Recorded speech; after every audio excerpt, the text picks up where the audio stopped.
Hi friends, ಎಲ್ಲರಿಗೂ ನಮಸ್ಕಾರ. Welcome to Aishwarya lunch box.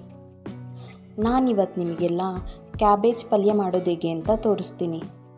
ಈ ಕ್ಯಾಬೇಜ್ ಪಲ್ಯನ ಚಪಾತಿಗೆ, ದೋಸೆಗೆ ಇಲ್ಲ ಸೈಡ್ ಡಿಶ್ಶಾಗಿ ಕೂಡ ಮಾಡ್ಕೋಬೋದು.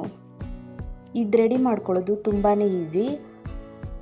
ಹಾಗಿದ್ರೆ ಯಾವ ಥರ ಪ್ರಿಪೇರ್ ಮಾಡೋದು ಅಂತ ನೋಡೋಣ. ಒಂದು ಪಾತ್ರೆ ಬಿಸಿ ಮಾಡಿಕೊಂಡು ಅದಕ್ಕೆ 5-6 ಟೇಬಲ್ ಸ್ಪೂನ್ ಅಡುಗೆ ಎಣ್ಣೆ ಹಾಕ್ಕೊತಾ ಇದ್ದೀನಿ. ಎಣ್ಣೆ ಬಿಸಿ ಆದಮೇಲೆ ಅರ್ಧ ಟೇಬಲ್ ಸ್ಪೂನ್ ಸಾಸಿವೆ, 1/4 ಟೇಬಲ್ ಸ್ಪೂನ್ ಜೀರಿಗೆ, ಸ್ವಲ್ಪ ಕರಿಬೇವು, 3 ಹಸಿಮೆಣ್ಸಿನ್ಕಾಯಿನ ಕಟ್ ಮಾಡಿ ಹಾಕ್ಕೊಂಡು ಇಷ್ಟನ್ನು ಒಂದು 5 ಸೆಕೆಂಡ್ ಎಣ್ಣೆಯಲ್ಲಿ ಫ್ರೈ ಮಾಡ್ಕೋಬೇಕು. ನಂತರ 2 ಮೀಡಿಯಮ್ ಸೈಜ್ ಈರುಳ್ಳಿನ ಚಿಕ್ಕದಾಗಿ ಕಟ್ ಮಾಡಿ ಹಾಕ್ಕೊಂಡಿದ್ದೀನಿ. ಈರುಳ್ಳಿನ ಸ್ವಲ್ಪ ಕಲರ್ ಚೇಂಜ್ ಆಗೋವರೆಗೂ ಫ್ರೈ ಮಾಡ್ಕೋಬೇಕು. ಈರುಳ್ಳಿ ಫ್ರೈ ಆಗಿದೆ. ಇದಕ್ಕೆ ಒಂದು 200 ಗ್ರಾಮಷ್ಟು ಕ್ಯಾಬೇಜನ್ನ ಕಟ್ ಮಾಡಿ ಹಾಕ್ಕೊತಾ ಇದ್ದೀನಿ. ರುಚಿಗೆ ತಕ್ಕಷ್ಟು ಉಪ್ಪು ಆ್ಯಡ್ ಮಾಡಿ ಎಲ್ಲದನ್ನು ಮಿಕ್ಸ್ ಮಾಡ್ಕೋಬೇಕು. ನಂತರ ಒಂದು ಮೀಡಿಯಮ್ ಸೈಜ್ ಟೊಮೊಟೊನ ಕಟ್ ಮಾಡಿ ಹಾಕ್ಕೊತಾ ಇದ್ದೀನಿ. ಟೊಮೊಟೊನ ಮಿಕ್ಸ್ ಮಾಡಿಕೊಂಡು ಒಂದು ಲಿಡ್ ಕ್ಲೋಸ್ ಮಾಡಿ ಒಂದು 2 ನಿಮಿಷ ಬೇಯಿಸ್ಕೋಬೇಕು.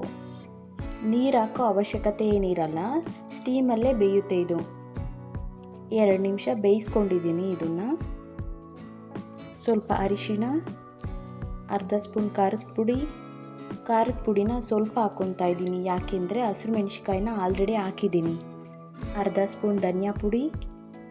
ಮಸಾಲೆನೆಲ್ಲ ಮಿಕ್ಸ್ ಮಾಡಿಕೊಂಡು ಸ್ವಲ್ಪ ಕೊತ್ತಂಬರಿ ಸೊಪ್ಪು ಹಾಕ್ಕೊತಾ ಇದ್ದೀನಿ.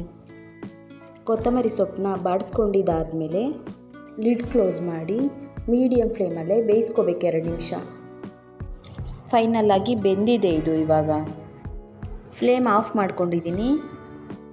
ನೋಡಿ, ಫೈನಲ್ಲಾಗಿ ಈ ಥರ ಕ್ಯಾಬೇಜ್ ಪಲ್ಯ ರೆಡಿಯಾಗಿರುತ್ತೆ. ಇದನ್ನು ರೆಡಿ ಮಾಡ್ಕೊಳ್ಳೋದಕ್ಕೆ ತುಂಬ ಟೈಮ್ ಏನು ತೊಗೊಳ್ಳಲ್ಲ, ಒಂದು 5-10 ನಿಮಿಷದಲ್ಲೇ ರೆಡಿ ಮಾಡ್ಕೋಬೋದು. ಈ ಥರ ಕ್ಯಾಬೇಜ್ ಪಲ್ಯನ ನಿಮ್ಮ ಮನೇಲೂ ಟ್ರೈ ಮಾಡಿ, ಟೇಸ್ಟ್ ಮಾಡಿ.